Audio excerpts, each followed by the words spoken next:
What is up, YouTube? Gonna be doing a top 5 ADC slash hunter, whatever you want to call it today. I want you to keep in mind I am taking into account magical gods like Kronos and Sol. You're not going to see them in this list because my opinion is that most hunters with Golden Bow right now are way more effective than mages, while there are team comps where Kronos and Sol can be played and they work and they do very well. I'm just doing a more general list, so I'm going to focus on the hunters here. And we're going to start at 5 and work our way up to 1. So we're going to go ahead and jump into it right now. Number 5 on the list for me is Shalaka. Shalaka is 5 on the list for me simply because he's massively late game. But for some reason in this meta, maybe because it's more early game, there's a lot of fighting, the global ult presence just is game changing. It simply is game changing. I don't know. People will learn to play around it. That's just how Smite works. People learn the meta and learn to deal with things. But for right now, you can tell that the ult is very disruptive in either if the other team is trying to aggress, it cancels that, or it allows you to aggress and get a ton of setup. People aren't ready for it. Like I said, Shalaka's late game, his early game is not too good, but with Golden Bow, his clear did get a lot better. Obviously, almost every hunter's clear got a lot better. So with that being said, Shalaka's number 5, and that is why. Number 4 on my list is going to be sorry guys, gonna be on her. On her is kind of the opposite. He's a lot more early game. He has a lot of presence. His passive is awesome. The Golden Bow allows him to clear without wasting mana. That's why you see him more in the meta now than before. All the hunters used to complain a lot about the fact that his abilities cost so much and they couldn't be used to clear all the time, or they'd run out of mana and then they wouldn't be able to fight. Well, now you have Golden Bow to help you clear and you can use your abilities to fight. You see a lot of the more aggressive players in the SPL playing on her, using him to his full potential. Really good at rotate. Well, he's not good at rotating, but once he rotates, his team fight presence is very high. The pillar, the slow pillar, is probably one of the best team fight disruptors in the game to me. I really think it's very valuable if used correctly. A lot of people don't know how to use it correctly. They only use it for setup. They don't use it for other things, but it is amazing. See players like Zatman use it, and it does work. That being said, he does have his counters. He does have his better matchups than others, which we'll talk about in other videos. But he is very good. This is a hunter you want to focus on. You want to learn how to play if you if you duel a lot. You probably know how to play on her. On her is pretty much one of the standard, like, let's 1v1 duel. And he's really strong. He's fun to play. He's good. And the fact that he's back in meta, you should be playing. Number 3 on the list is going to be Jingmei. Jingmei has crazy abilities. People do not realize the full potential of Jingmei. It's very obvious.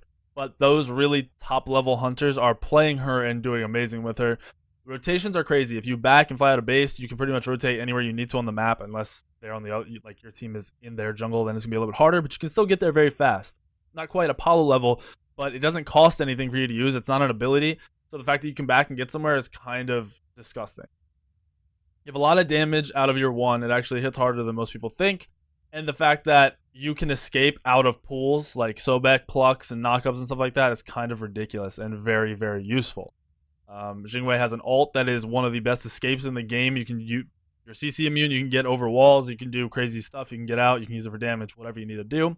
You have a steroid, you've got your crit on your 2, and the steroid is from being knocked up. And then you also have a fatalis effect when you knock up and dash. So you can knock yourself up, dash out of it. You have attack speed, that is a lot of attack speed max rank. You have the fatalis effect, you have a crit on your 2, you can ult out of everything. She's just got a lot in her kit. Most people do not utilize her properly, but she is very, very strong. That's why she's my number 3. Now, for number 2 on my list is Hogie. Hogie is number 2 on my list. He's been good forever. He's not forever, but for a very long time, people realize he's very strong. His 2 being one of the key abilities in his kit. The fact that he can shred tanks and dumpster people, those who have mastered the bounces and get double and triple bounces. It's insane to see them one-shot people. And there are players that are very, very good at doing it. While it seems like luck, it's actually a lot more skill now that people have put so much time into Hogie. His ult can be good for kind of spacing or finishing people off or just hiding away, different things. His ult's very good. He's got a leap. While gods like Awilix and stuff can be annoying, the leap is very quick and it activates very quick. It can be used to get out of things. Like if you're 1v1ing a Rama and the Rama ult, you can actually just float in the air while the Rama is sitting in his ult, and then you both kind of do nothing, and he wastes his ult. You just use your leap, which is very, very strong. But the 2 is the key. The bouncing is also very strong. He's good once he gets his 2 leveled up, and that is why he is my number 2. Just the fact that he's a tank killer, and in a meta where people frontlining in your face is one of the most annoying things, you can just turn and kill that person. Now we go to number 1 on the list. Number 1 on the list is Apollo. Now Apollo is my number 1 because he is very defensive, in my opinion. As a jungler who tries to kill ADCs quite a lot, Apollo's annoying. He's got a mez, he's got the protections, he's got the dash, he has a ult that makes him CC immune and can take him wherever he wants on the map. That makes him very, very defensive. Now, at the same time, he's got a passive that makes him attack very, very fast. So his clear is decent with the golden bow, obviously. He is just amazing at dueling if you use the passive correctly. The fact that you have a mez to get away in case anything goes wrong. You have the mobility of the dash. And then your global presence from your ult. The fact that if your team is smart enough to fight at the opposite side Harpies, on the solo side Harpies, the Apollo can ult over to them and will dumpster. He will get there way before anyone else. Any other hunter, anyone else in that duel lane, he will get there way before him. So you see top level hunters use this god in team fights very, very well. He's great at split pushing because you can split push and just ult and get out. So in a meta where team fights can be extended once you get to mid to late game, it's ridiculous. The fact that team fights are happening earlier and invades are happening earlier, his ult is ridiculous. I just don't think you can go wrong when you pick Apollo. There are lanes he can lose, this and that, but in general, if you learn how to play your lanes properly, Apollo is the number 1 pick. I would kill to have an Apollo on my team all the time that knows what he's doing. For you players in ranked and casual and stuff, Apollo's even better because split pushing, people don't know how to deal with it. So you can safely split push and still make it to the team fight. If Fire Giant is the objective, you go and push that duo lane, or you go push your duo lane out, take some towers, anyone rotates, you can go to Fire, tell your team to fight at Fire, and then you ult over and you're good. You can pretty much just do whatever you want with this god, and it's very, very strong. Now, if you fall behind, obviously, it can be a little bit different, but don't fall behind, you're good. That is why he is my number 1. Now, I have been doing like an honorable mentions type thing, so I will do that with the hunters, of course. There's a lot of very good hunters. Most hunters are honestly viable and can be played, but those are the top 5. The 5 I told you are my top 5. Now, I think Neith is a pretty good hunter, but it's changed a lot. Golden Bow kind of made her scale down. Used to see her a lot more. Global ult's still annoying. She can still be used. She's utilized a little bit differently. That's why she's not really in my top 5. She's decent, not that good. Rama, on the other hand, is very, very good. I'm just not sure where I would place him because I think he's more skill dependent than any of the other gods. I think he's someone you need to master and use your abilities properly, use your ult properly, position properly, and you'll do very well. He's got a steroid. He's got the ability to make his arrows hit in a bigger line. He's got the crazy ult that does a lot of damage if used properly. So he easily could be in the top 5 for a lot of players, but for everyone in general, I wouldn't put him in the top 5. I put him at a 6, 7 spot. That's just what I see. Chiron is making his way back into the meta. I personally don't know why he fell. I know he was nerfed, but I don't know. People were saying he was horrible, and now nothing's really changed, and he's doing well again. I think they underestimated Golden Bow on him, and his ult can be very annoying still. So you can play some Chiron, and you'll be good.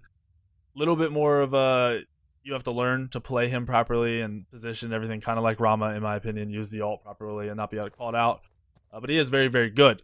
Now, we'll jump over to mages. So my honorable mentions right now, in my opinion, like I said, Neith is okay. Not really in my top, 7 or 8. I got Rama and Chiron as, a 6, 7 in there, kind of tied. Now, mages in the ADC role. You have Kronos. Kind of could say Freya, but I wouldn't say Freya. Freya is not one of my honorable mentions. Mainly Kronos, a little bit of Soul. I don't really like Soul as an ADC, but a lot of players do because she wins lane, which is very strong. And the fact that you can win lane, you can get pressure elsewhere, especially in ranked and casuals. This is very important. Kronos, on the other hand, his clear is decent, and then he's got an insane late game.